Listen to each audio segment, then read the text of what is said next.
warahmatullahi wabarakatuh. Anak-anakku semuanya yang ada di rumah, semoga kalian dalam keadaan sehat walafiat tanpa halangan suatu apa. Tetap semangat dan semangat. Jangan lupa sebelum kita mulai materinya, berdoa terlebih dahulu agar diberi kesehatan dan kemudahan dalam hal langkah apapun. Dan di masa pandemi ini, ayo pacu semangat dan semangat lagi. Dan untuk pertemuan kali ini, mari kita bersama-sama untuk mengikuti pembelajaran Bahasa Indonesia materi teks prosedur bersama Bu Hartini dengan tujuan pembelajaran seperti berikut. Itulah tujuan pembelajaran yang akan kita capai. Mari kita bahas kebahasaan teks prosedur. Kebahasaan yang pertama adalah kata ganti atau pronomina. Kata ganti yang digunakan untuk menggantikan benda dan menamai seseorang atau sesuatu secara tidak langsung. Misal, ia, nya, kita, kami. Contoh dalam kalimat bawang kita kupas, setelah itu baru diiris. Itu kata kita yang merah itu berarti di situ menggunakan kata ganti atau pronomina. Yang kedua adalah konjungsi atau kata penghubung. Konjungsi yang digunakan bisa konjungsi menyatakan syarat yang termasuk ini jika, apabila, atau seandainya. Dan konjungsi temporal yaitu konjungsi mengacu urutan waktu. Yang masuk dalam konjungsi ini kemudian setelah itu pertama lalu selanjutnya terakhir.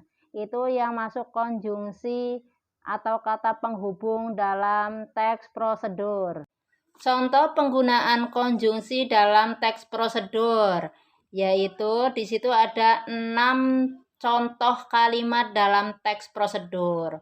Nomor 3 yaitu selanjutnya, tulisannya merah. Lah itulah yang menunjukkan penggunaan konjungsi. Dan nomor 6 yaitu kemudian. Di situ menunjukkan konjungsi temporal. Itulah konjungsi yang digunakan dalam teks prosedur tersebut. Kebahasaan teks prosedur yang selanjutnya adalah kalimat imperatif. Kalimat imperatif adalah kalimat yang mengandung perintah. Kalimat ini berfungsi untuk meminta atau melarang seseorang melakukan sesuatu. Contoh, keringkan dengan tisu itu. Kalimat deklaratif sebagai unsur kebahasaan teks prosedur adalah kalimat yang berisi pernyataan. Kalimat ini fungsinya untuk memberi informasi. Contoh, biarkan selama 1 jam hingga kandungan air berkurang.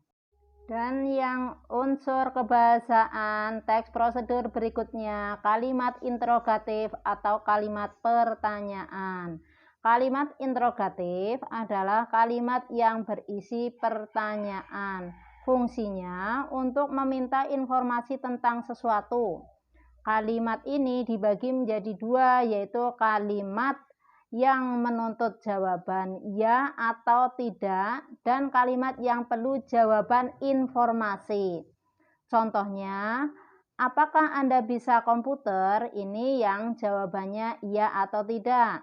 Dan mengapa kita perlu belajar komputer? Inilah yang jawabannya informasi.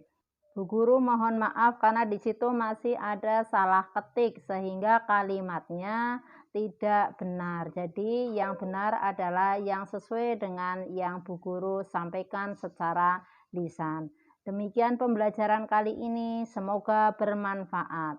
Wassalamualaikum warahmatullahi wabarakatuh.